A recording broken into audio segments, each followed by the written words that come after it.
2023 Sustainability Research and Practice Seminar.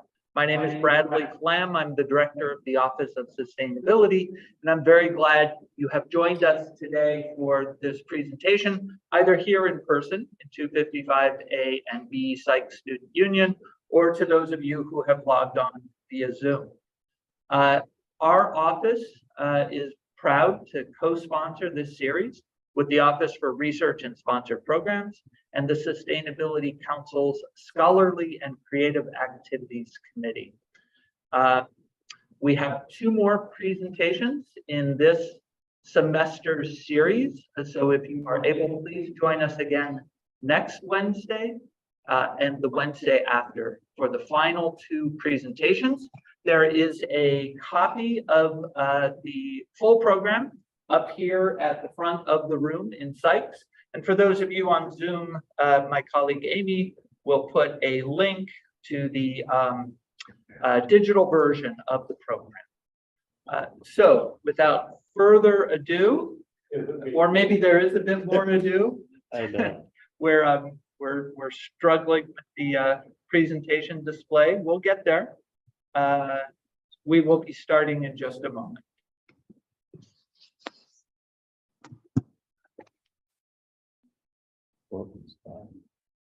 That's very interesting. Okay.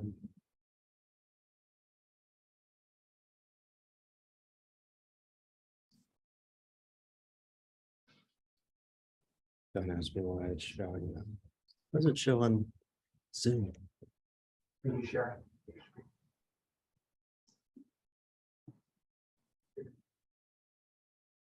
Do we have any experts? No, it's really weird. It's never given me this one before. So, I need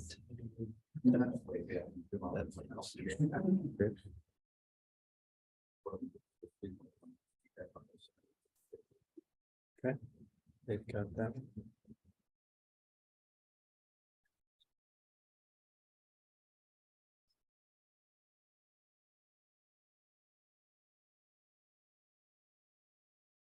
I will do this one instead.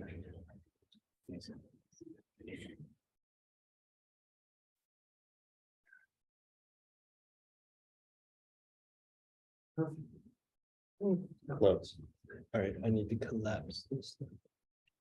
All right. Okay, close enough. Well, thank you all for being here and having this opportunity to speak in the Sustainability Research Practice Seminar Series. It's been a long time since I spoke in this series. I spoke in the very first year we did this and haven't spoken again since. So it's good to have all of you here. You all get to make sure you get one of those evaluation sheets. You know, you all get to evaluate me on this. Right? So what I'm going to talk about today is on some background material in silicon related to my work. And then some much bigger picture issues as well in trying to decarbonize the grid and automobile transportation.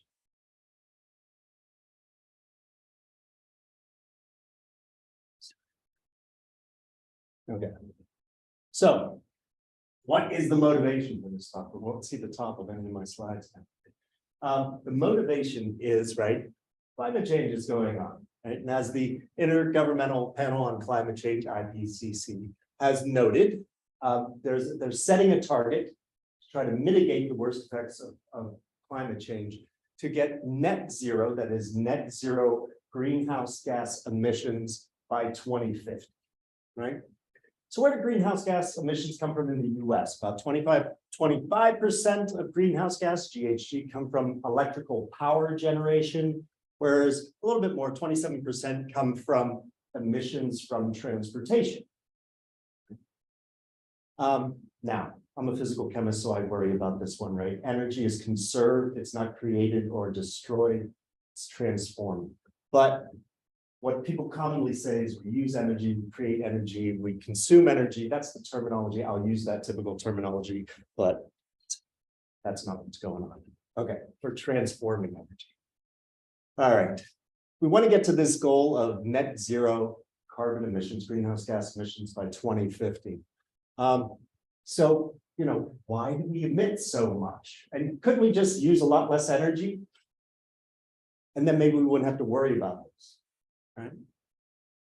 Well, what I'm going to talk about today is how we would go about perhaps getting at least some of our economy that way. And what gets talked about a lot is electrification, right? If we could use renewable sources such as solar to generate power, then you wouldn't have to burn fossil fuels, right? And for generating solar electricity, you need silicon photovoltaic cells, PV cells. Right? But we saw not only the electrical grid produces a lot and generating electricity generates a lot of greenhouse gases, but also the transportation sector is even bigger, right? And if we're going to do transportation, in some urban settings, you can hook up a tram or a bus directly to the grid. There are electric buses and whatnot for that. But for most transportation needs, you need energy storage. You want your vehicles to be able to go anywhere, right? And especially heavy vehicles of construction and long haul trucking, right? You need energy storage. So diesel and gas are nice because they store lots of energy, high density, right? But we need to replace those. And one way we can do that is with solar fuels. I'll talk a little bit about solar fuels. That's taking CO2 out of the air and then directly converting it to liquid fuels. We can do that either through photocatalysis or by electrochemistry, or sometimes it's photoelectrochemistry that we'll use. We'll talk a little bit about that. But my main focus on the energy storage side is going to be on replacing gasoline with batteries. And lithium-ion batteries are the leading candidate right now.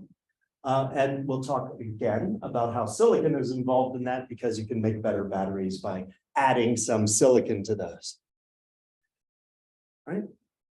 But we need to ask this question: how much silicon would it take, and at what cost in energy and installation would it be to implement it at scale, right?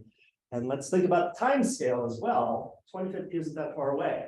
27 years may seem like a long time to you guys, but it's a lot less to us. And it's getting closer all the time. We should have started a long time ago. 27 years to 2050 to try to get to net zero. Can we do it? All right. One of the concepts I'd like to get across is there are some things that are too precious to be expensive. 3 of those that are essential for life, for civilization, are food, water, and energy. And food needs fertilizer. Fertilizer means ammonia, right? And it takes a lot of energy to make ammonia. And basically the way fossil fuels are created, or fertilizer is created now, is from fossil fuels. We'll talk a little bit more about that. And most of the water that we use is actually used for agriculture, right? I won't talk too much about water, but these are obviously interrelated. And what we'll see that to get everything to work, we need to transform energy, right? It's essential. It's not just something we can do without.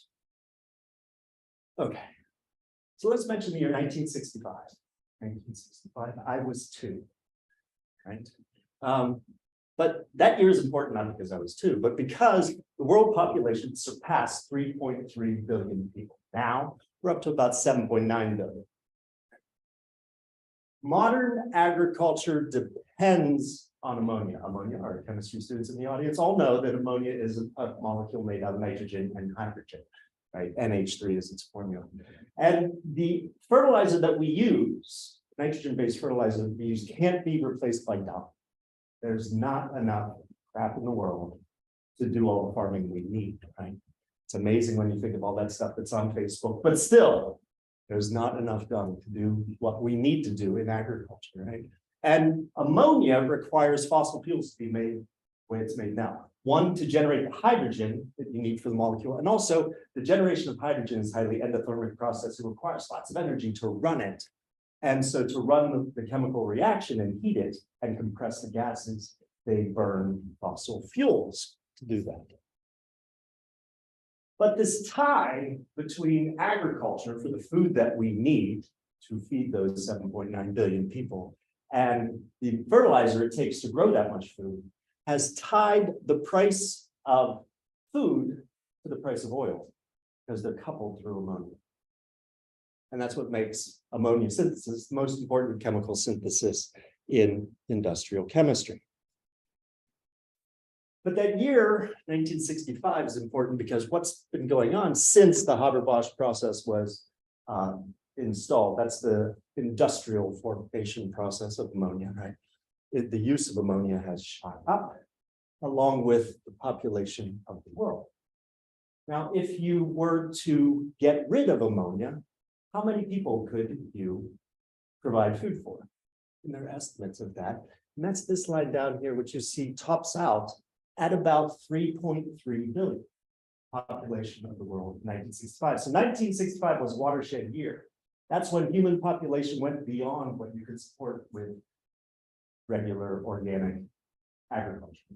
And we need ammonia to support the 4.6 other billion people who are fed because we have more food production through the use of nitrogen fertilizers.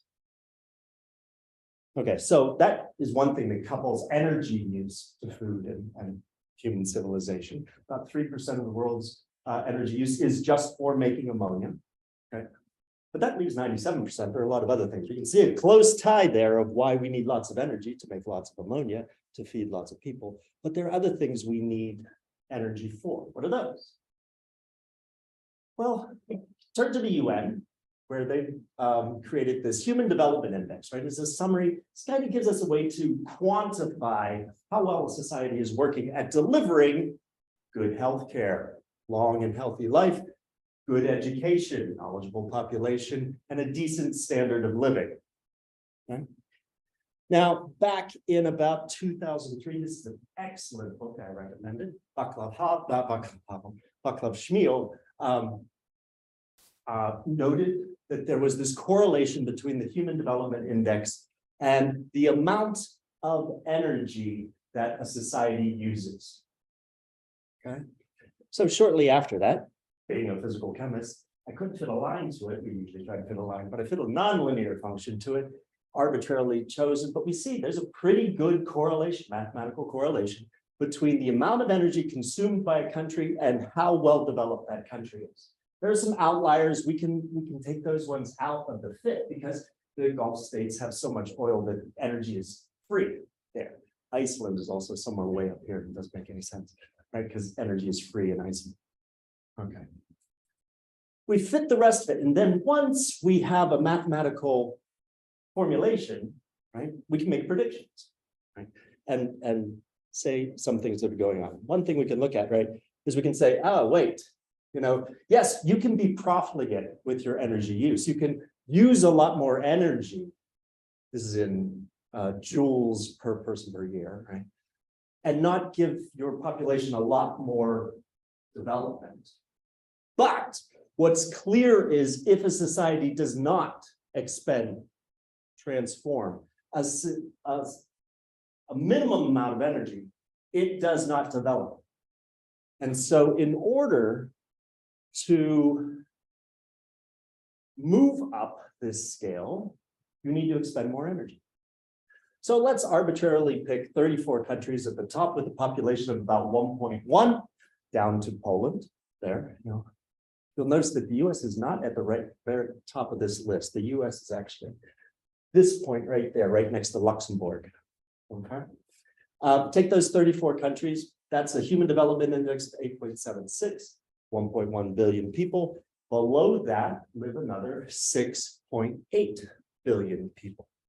And now that we have the mathematical relationship between how much energy you have to expend and getting to a minimum standard of living, we can predict how much energy it would take to make a more just and less inequality world, which had everybody at that minimum level of 8.76, to take those 6.8 billion people and move them up to the curve.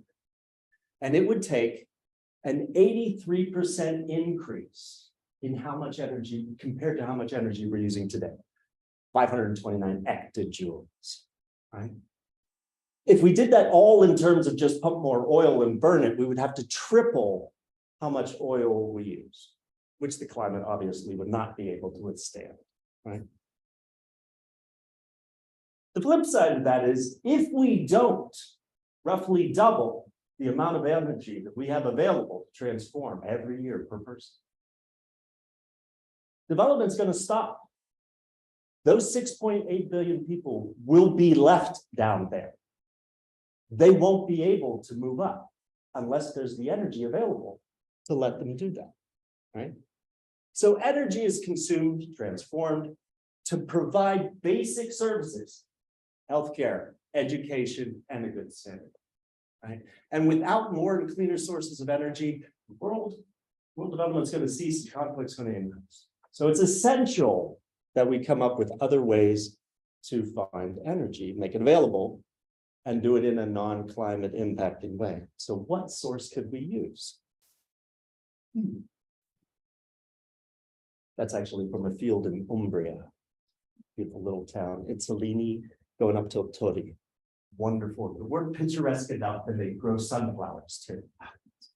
Anyway, more energy hits the earth every day, comes from the sun in one day than what humans use in decades. So maybe we should consider better usage of solar energy, right? We can talk a little bit about solar fuels. Nate Lewis has a great website there, talks a lot more about solar fuels in depth, so you might want to look at that. But let's look at using solar and say, which you can't see, is it feasible to change over the US electrical grid to completely solar power? What would it take to do, right? We know how big the US is in land area. We know the average insolation, the power per unit area that's coming every day from the sun, right? And we know the electrical consumption of the US, 0.44 terawatts, 440 gigawatts, right? That's from the Energy Information Association, where a lot of these numbers come from. All right, so we know how much power we need per year. We know how much solar radiation is coming in, and it's easy to get 15% conversion and on commercial cells, right? So we'll put in 15% conversion, then we know the area. It's a huge number, right? 15 billion square meters of solar panels. Does that make any sense whatsoever? Well, that would be about 0.16% of US land area if we had 15% efficient cells, right? Compare that to something else that we spent a lot of money building out. There are 3.9 million miles of roads in the US, right? And so if we covered every road in the US with a 2.5 meter wide solar panel roof, that would equal this area, okay? Seems kind of feasible. We build all those roads, there's more area that's covered by roads than that area there. We managed to build that. We could do that again, right? We spend about $177 billion a year on roads, building and maintaining roads. Okay, so solar panels, if you go out and try to put solar panels on your rooftop, you'll pay $3 a watt. When a company goes out and fills a field with a solar farm, they, economy of scale and whatnot, they pay about $1 a watt. Right? This is amazing because the cost to make the panels now is so little. It's only a quarter of one, right? So the panels don't really cost that much to make anymore. It's been amazing what they've done to reduce costs there. It costs a lot more to install panels to make, right? But if we spent as much as we do on roads, we can install that area of solar panels and cover nominally the entire US grid in just 2.5 years. Sounds great. I haven't done it already. Well, wait a second. There are a couple of things you got to worry about. Can we do it? How much silicon would that take? Those are silicon photovoltaic panels. We know the area, we know the thickness. That's a little bit of an overestimate. It's more like 170 micrometers is the average thickness now. We know the density of silicon. Good old Gen Chem, right? We can figure out how much silicon, 6.9, that's 7 million metric tons of silicon would be involved in covering that area with solar panels, right? It's not a crazy number. The world currently creates about 9 million metric tons per year. So do we need to up that production a little bit? Yes, a lot of that is used for solar panels right now, but we've got the capacity to do that. Unfortunately, that's a little bit of an overselling. Why? Because the sun shines beautifully at times, but not all day. Sometimes it's rainy, sometimes it's night. So on average, instead of getting what you get quoted, if you look, I'm going to put solar panels on my roof. Oh, here's a kilowatt panel. You get a kilowatt out of it at peak irradiation at noon on a cloudless day, right? But on average, you get 4 hours peak irradiation equivalent, not 24 hours. So you need 6 times the rating of the panels, and we need to cover 6 times the area. So that means we would need 15 meters wide. Yeah, but it's still not crazy. You could do it. And if we were spending as much as we do on roads on solar panels, it would take 15 years. So it is totally conceivable, because that's not a huge amount of silicon that we need per year. In 15 years, the entire grid of the US could be turned into solar photovoltaics if we just had the will to spend as much as we do on roads. Now, the silicon, where does it come from? Sand. Okay, now it shouldn't be. That's actually a very bad place to get sand. That's a black sand beach in Hawaii. And it's black because it has lots of impurities in it and volcanic stuff, right? That's where we need more like white sand. And so there are different places where the sand is better than others and is easier to transform it into solar grade silicon, but there's sand everywhere, right? Silicon is one of the most abundant elements on the planet, right? And therefore, it's very easy to find silicon and then turn it into, well, easy to turn it into solar grade. It takes a lot of energy to turn it into solar grade material, right? To go from sand to pure silicon costs about 60 kilowatt hours per kilogram of silicon. And to go all the way from sand to silicon to a wafer that is inside of a solar cell, it takes about 100 kilowatt hours per kilogram. But then you're generating energy and you're getting something back. How long does it take until you've made a profit in energy? Well, actually, they're really good now because they're 15 to 20% efficient. And so it takes about 2 to 4 months of panels being installed for you to get back as much energy as it took to make the silicon. And about a year, if you think of the entire process from sand to silicon to cell to rooftop or farm, and everything that it takes for installation. So it takes about a year, and then you're energy positive, right? Great. So it's not a materials problem. It's not takes too much energy to make solar panels. It's a will problem to make our grid fully solar. What about everything? What would it take for the entire US energy consumption to be shifted over to solar? We use a lot more energy than just electricity, 3.37 terawatts in 2021. 6 times what we need and 15% cells. Whew, we have to cover almost 8% of the US. Now, technology is getting better, and so maybe we would get to 20% cells. Silicon will top out somewhere, if it's just silicon, around 22, 24. There are cells that are available today that you can get for 20%. You're not going to get too much higher than 20% out of silicon. You need to go to other structures or something, but we could get this. So we'd have to cover 6%. That is, every road in the US would have to be covered with a football field worth of solar panels on the roof. That's getting tough to do, I would say. Right?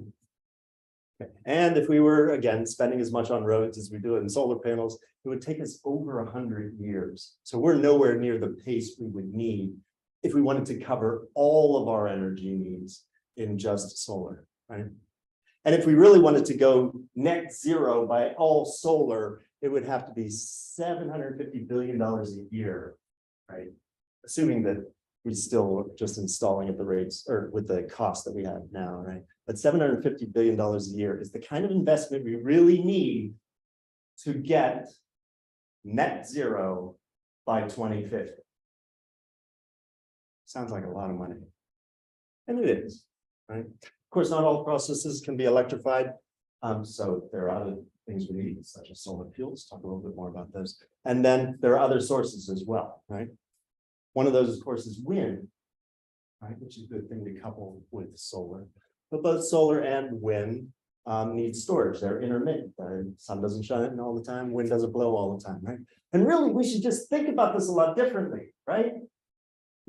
Carbon is really valuable stuff. We can make pharmaceuticals out of it, right? We make food out of it, right? You can make all kinds of stuff out of it. Why are we just burning it and disposing of it in the air? Why don't we use it and make recyclable things out of carbon? You know, some of that's plastics, but still useful, right? And two of those things that we should make out of it are solar fuels, which is really taking CO2 out of the atmosphere and turning it into liquid fuels, right? And then you have a cycle where you're not increasing the greenhouse gas concentrations, right? So recycle the carbon rather than simply disposing of it. Again, that's going to take a lot of development in catalysis. Silicon is often involved in those catalysts as well, often as a support, sometimes in the photo side as well. Another place that we could institute carbon as a recyclable material is in batteries, which is another way to store energy, right? And so what we should be doing is turning oil into graphite, and graphite gets used in batteries. And as I'll show you, you can make batteries better, lithium-ion batteries better, by adding some silicon to them. Right? So the transportation sector. How much do we spend on the transportation sector and moving around right now, right? 135 billion gallons of gasoline were purchased last year to fuel our 280 million cars in the US, right? At $3.50 a gallon, that's pretty much the average right now. That's $475 billion a year. A lot of people argue against all these renewable energy things. That it just costs too much. You can't possibly do this. As if there aren't any costs with fossil fuels right now. That's $500 billion a year we're just spending, you and I, that's the consumer part, right? On gasoline, right? We could invest that differently, right? Okay. So if you know how many gallons of gasoline, you know the heat of combustion, you figure out how much energy we expend. That's 1.6 times 10 to the 19 joules a year, or 0.5 terawatts, okay, annually, right? Oh, the whole US electrical grid was 0.44 terawatts. We need to double the size of the electrical grid if we're going to fuel our cars with electricity instead of gas. Right? So that means there's a huge demand for not only as many panels as I told you as before, but we need twice as many, right? And we also have a huge demand to generate batteries and solar fuels. So how does battery work? Lithium-ion battery, right? Lithium-ion battery, it's an electrochemical device, right? Two electrodes, cathode and anode. The cathode is made out of metal oxides or perhaps metal phosphate. The most efficient is this NMC material, nickel, manganese, cobalt. Cobalt is the real sticky one there because of where and how it's mined, largely from the Congo, and there's probably not enough of it. But hopefully we can go to different materials that are more available, such as iron. And you know, the Upper Peninsula of Michigan is just made out of iron oxide, right? So that would be good. We won't that's another talk altogether, just talking about the cathode. Let's concentrate on the anode. The anode is made out of conventional graphite. Now we're starting to add a little bit of silicon. I'll show you why. Right? So how much graphite? Graphite is a form of carbon, right? How much graphite do we need? Well, about 28% of the weight of a good car battery now of this type, right, is carbon, is graphite. And top end batteries now currently available in cars have an energy density of about 300 watt hours per kilogram.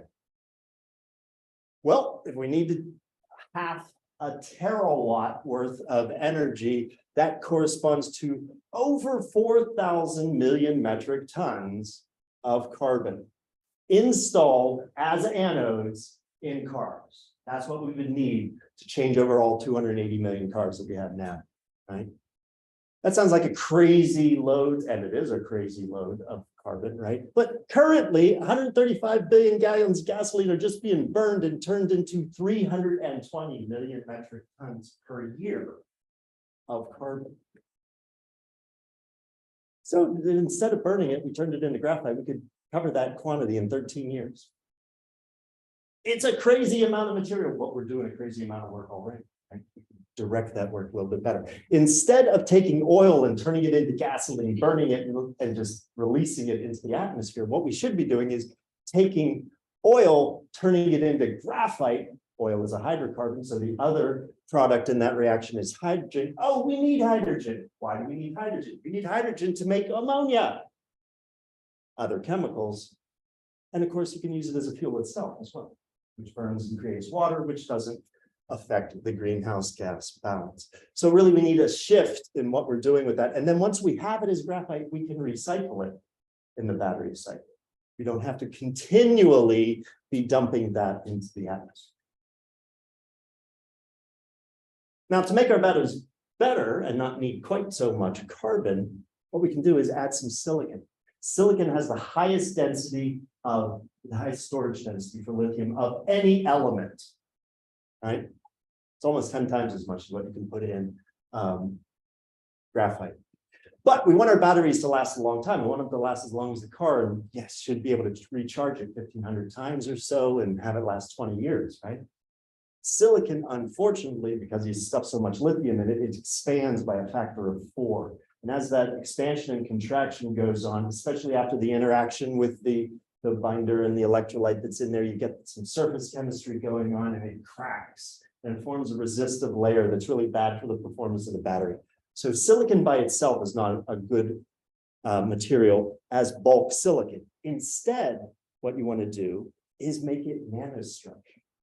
And if you turn it into, as in this example I show here, nanowires that are attached to a graphite particle underneath, right? Then the silicon is free to expand and contract and it won't crack up. You get good cyclability and it improves the power density of the material up to the point where the cathode's the problem, no longer the anode's the problem, right?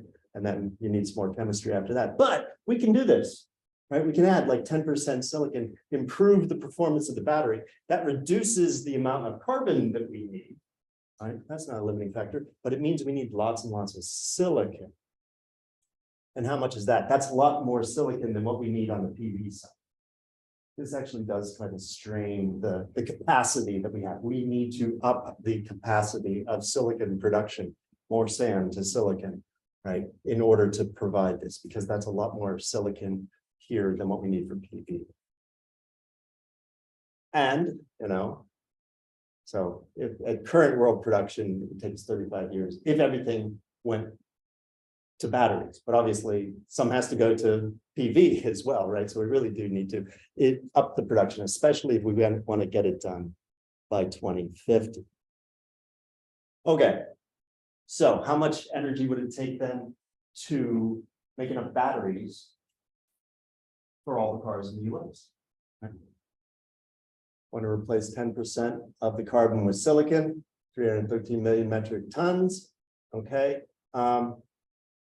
We know how much energy it takes for each kilogram. That ends up being 0.08 terawatts per year. It's a significant amount of electricity that would need, and a lot more solar panels then, right? If we really want to achieve this, but that's not, it's probably an achievable thing. But what it does say is, it takes as much energy to run the fleet of passenger vehicles. We're not talking about long haul trucks and all the things that use diesel, right? That needs solar fuels probably, right? But everything that uses gasoline takes as much energy per year as the entire US electrical grid and some more, right? So if we're really going to transfer all cars to electric cars, we need a grid that's 2.5 times the size it is right now. And then if there's other things you want to electrify, you need even more. But just to do ground transportation in passenger cars, We need 2.5 times, and we need to invest a lot more in the grid. Okay, because you have to make the batteries and then you have to charge them. Right? So you need a lot of electricity. Okay. Okay. So in conclusion, then, I hope I convinced you that we can't just give up on energy, right? We need more energy. We need more energy throughout the world for things that we do, things that are frivolous, like doom scrolling, but also for essential things like providing healthcare, providing education, agriculture. And without energy to transform into useful products, civilization's development is going to stop, and climate will become unstable if we don't provide that energy in a reasonable manner, and conflict will increase. Right? The place to go for a lot of this energy is the sun, because the sun provides so much energy, much more than what we're using now. But we have to make trade-offs in what we want to do. We got to spend more on getting that energy out of the sun, right? And if we spend as much on solar panels as we do now on roads, yes, we could electrify the entire grid in about 15 years. Right now, we're not spending at that level. Last year, we installed 20.2 gigawatts. And if we continued at that level, it would take us 160 years to do the entire, if we wanted to cover all of our energy needs, right? We could do the grid, but the grid would take 50 years or something like that, right? That's still too long. So we need to up that number considerably. If we want to convert internal combustion engines, ICE, cars to lithium-ion battery cars, right? Need to roughly triple the size of the grid. Right? We need a lot more power generation, a lot more solar, and a lot more cables to move that power around. Right? The batteries for those cars contain a lot of graphite, but it's graphite that we can recycle. So we're not just dumping carbon into the atmosphere, right? And that's really what we should be doing, is converting oil to graphite and hydrogen, and then recycling those batteries, right? We can improve the performance of those by adding silicon to them. Another reason why we need more silicon. Okay? Solar fuels, which I've not talked too much about, that's a whole nother talk all on its own. Those will really need to replace diesel. A lot of the things that diesel is used for needs a high power density. It's hard to do on the electric side. And there are going to be legacy cars for a long time that will still have the power. Another reason why we'd really want solar fuels to be able to fulfill that need. But those even require electricity, because that's electrochemistry that you're doing most often, or photoelectrochemistry. And so it requires more power generation as well. And so solar probably, of course, is not the only one we're going to need. We need other ways to generate electricity also. All hands on board. It's every solution, or every contribution is part of the solution. There's not just one thing. Okay. But the bottom line is, we're not investing nearly enough to decarbonize power generation, but it's really an accessible goal if we put our minds to it, to at least do the decarbonization of the electrical grid. It's really not that far out of our grasp right now with current technology and simply the will to spend it on EV rather than gas. So thank you all very much for your attention. And if you have any questions, I'll be happy to answer.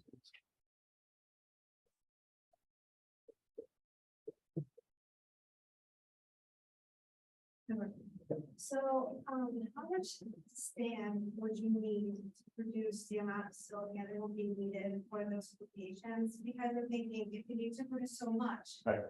and maybe constantly, will there be a year in the future where maybe there will be sand, and how will that affect the environment, like for animals and stuff like that? It's Summarize that for the. Yeah. So, how much sand does it take to provide this much silicon, right? And when we're talking, 313 million metric tons, right? And it's about twice that weight in silicon, or in sand, right? That you need. So it does sound like an awful lot.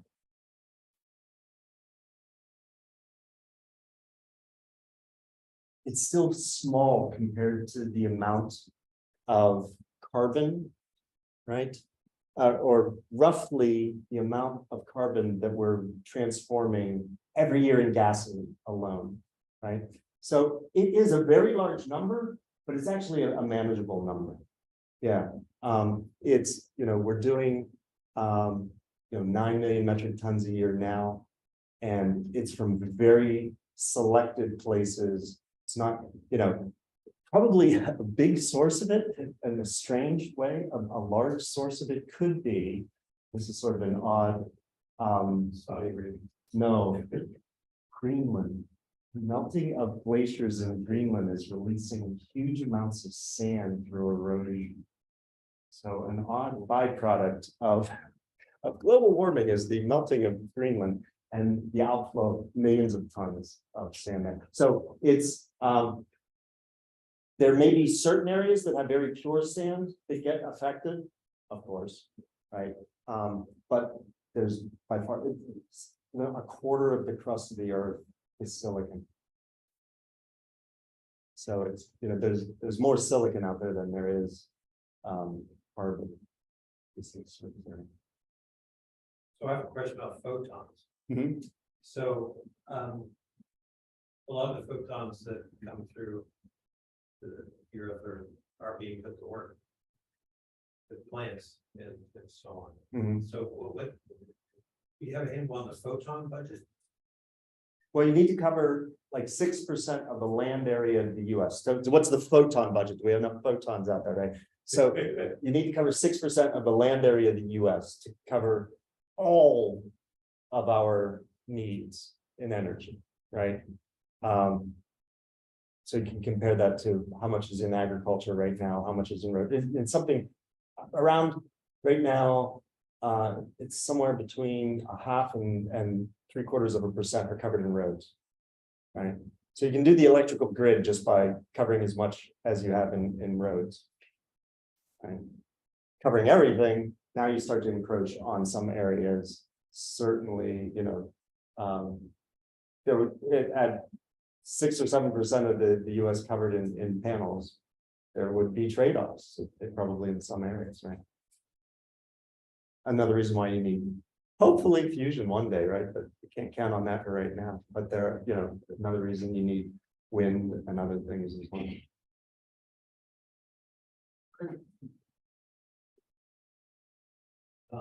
Okay. Well, thank you. Really informative. And I had a two-part question. Mhm. You talked a lot about silicon. I was just wondering, if you cover lithium production. Yeah. And is there concerns, environmental concerns associated with the production of lithium?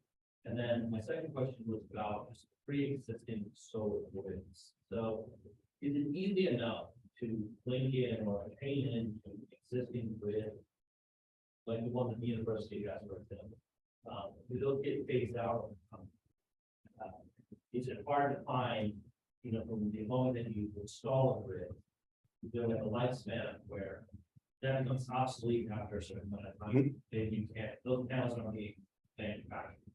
Right. So what about lithium is one question. Yes, we need a lot of lithium. There are other materials problems, just like I mentioned, the cathode and whether we can get away from using cobalt. There are many other problems in going to this scale as well. I've not addressed them here. You could spend a talk on lithium, right? It's true, we need to increase the amount of lithium that's produced greatly compared to what is, so that could be a constraining factor at some level. I don't have the numbers on the top of my head of just how much, right? For the cars, right? And then for the grid and the lifetime of these panels are rated at about 25 years is what they expect them, right? So there obviously is over this time scale of doing everything by 2050, you would start replacing some of them, right? After they should maintain, they have a certain figure of merit, whether it's 80 or 90% of their original capacity through for 25 years, and then depending on how well they're manufactured, yes, after a while they need to be replaced, but that's sort of the time scale that they're generally talking.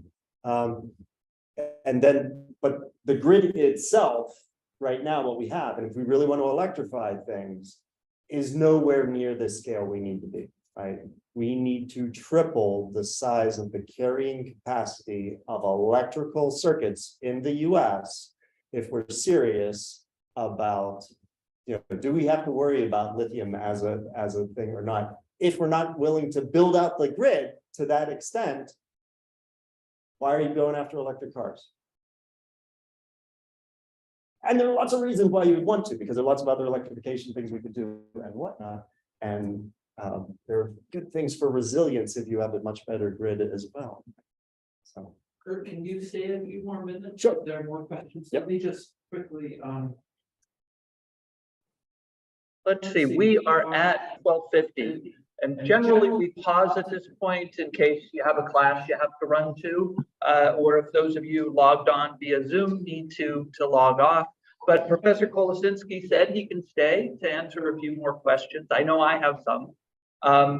But if you need to go now, please feel free to go. Are there any questions from our audience on Zoom? If you want to hit the raise your hand, Professor Kolasinski can call on you.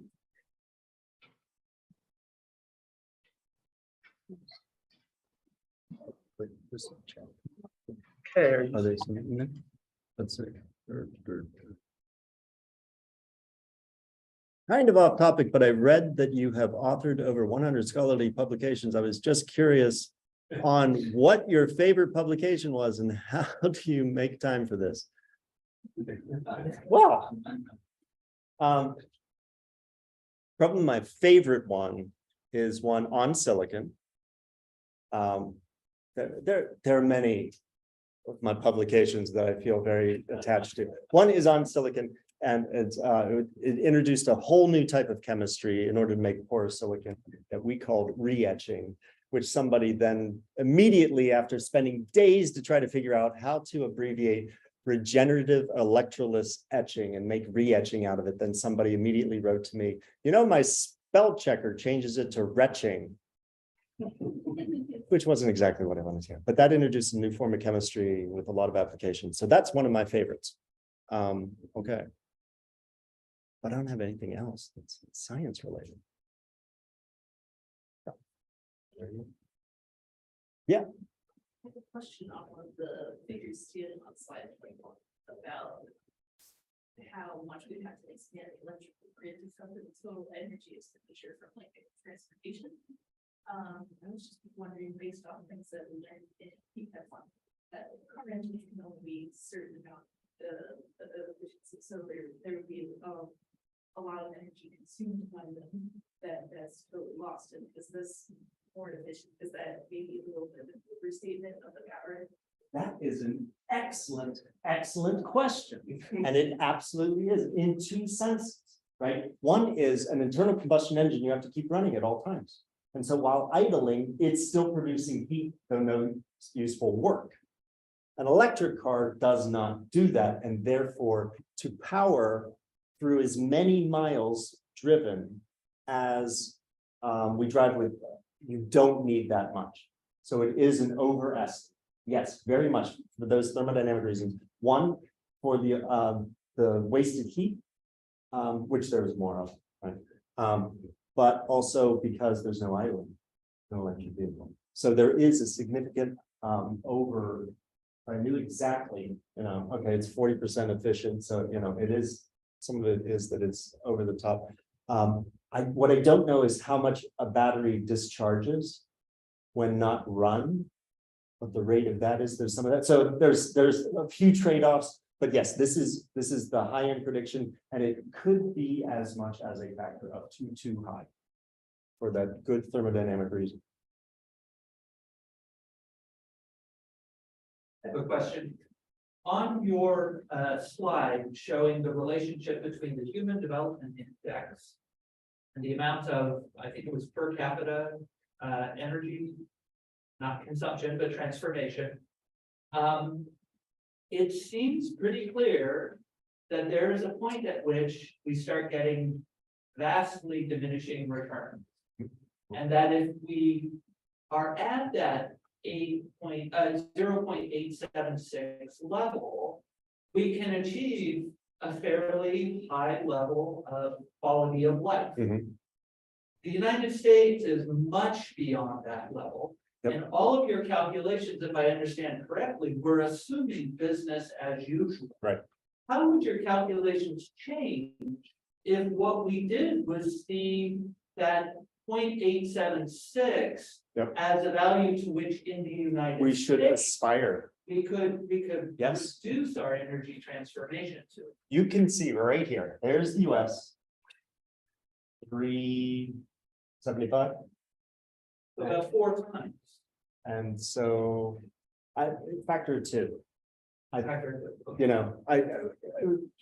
I would say is because you probably want to go back to the same point rather than, rather than dropping. So if you stayed on the curve, pretty much because we're above the slope, yeah. So by optimization of process and therefore thinking wisely about our energy use, yes, we could take a factor of 2 off of what we do, probably. Factor of 2. That's astounding. And where does a lot of that come from? The transportation sector. The transportation sector and how we built society to not live where we were and eat. And play. And the overpower our vehicles by significant amounts. The most popular vehicle for sale in the United States today gets about 20 miles per gallon. Right. And it's very easy to meet our transportation needs at 2 or 3 times Right. the energy efficiency Yeah. of a Ford F-150. Right.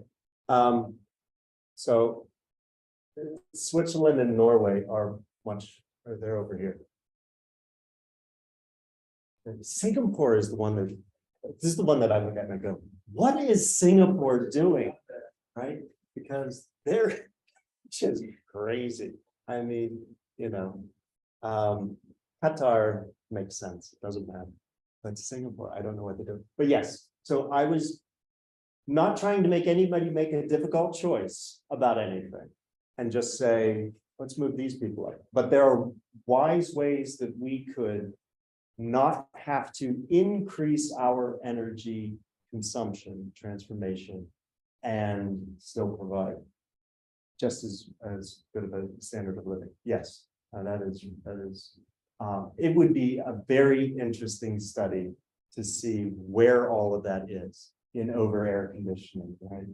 I mean, my friend in Austin is always telling me how he has to wear, a sweater to all his departmental meetings because it's so cold inside, right? Which doesn't make any sense, right? So all those kinds of things that we do routinely, which really do take us up that curve without taking us higher. How much of that overshoots due to super yachts and private jets? Probably private jets is a lot more than super yachts, right? Because aviation is pretty inefficient. But I don't have a breakout on jet fuel compared to the other ones. So I have a question that has a lot of preamble, because I want to take advantage of having an expert answer some kind of politically relevant questions. So looking at this graph here, it would be really nice to improve the human development in some of those lower countries.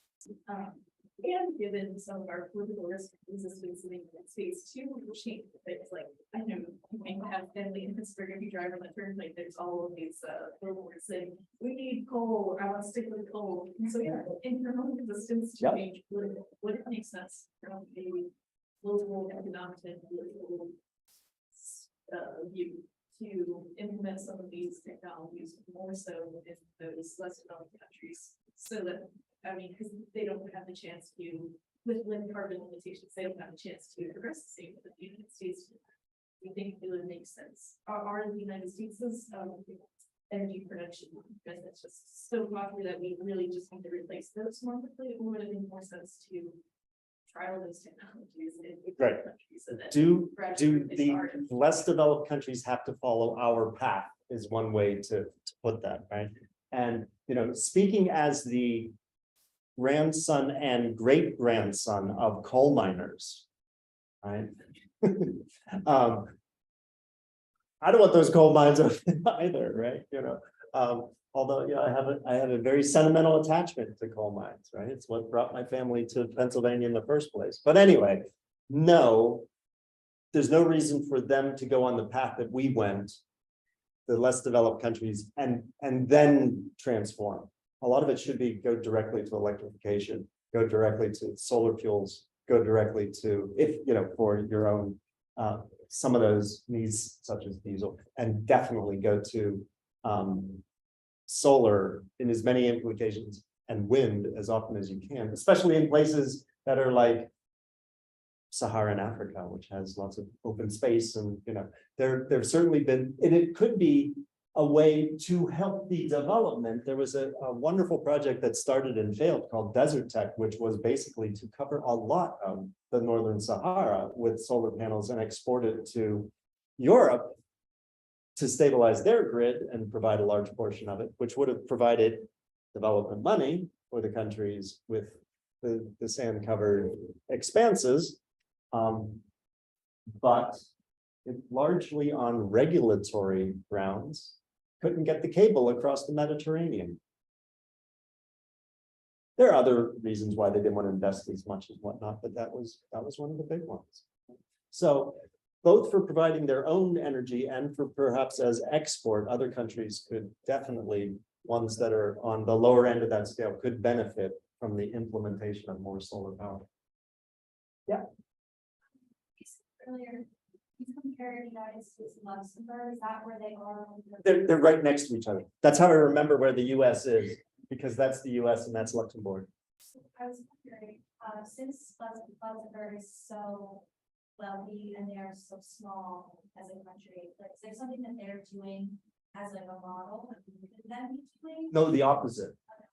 We are both profligate in our energy usage. Notice that they have a heavy banking sector too, with lots of electronic transactions going on. You wonder if that's something. I don't know why Luxembourg spends so much, but maybe they overheat and overcool as well. They don't drive very far because they don't have very far to drive, right? Unless they're going out of the country, but maybe they are. There aren't enough, but that would end up elsewhere when they, right? No, we'd like to be more, certainly in this area up here, right? Where Switzerland, one of the reasons why Switzerland may be a lot of hydro, and the hydro is driven by French nuclear power.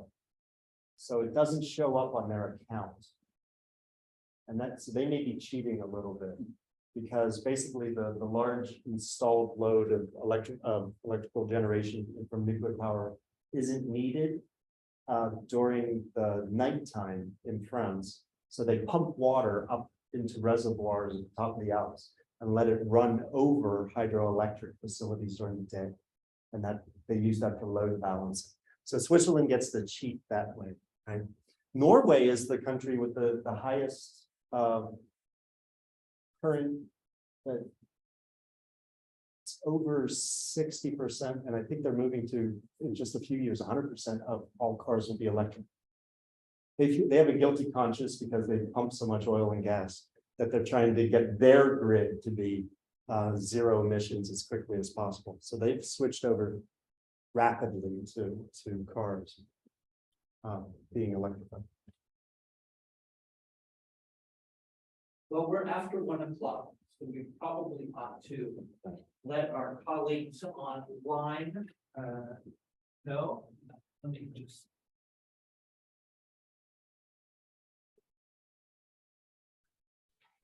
We are past 1 o'clock, so we'd like to thank those of you still on Zoom and those of you here in 255A, and to Professor Kolasinski for his fascinating presentation. Thank you. Goodbye.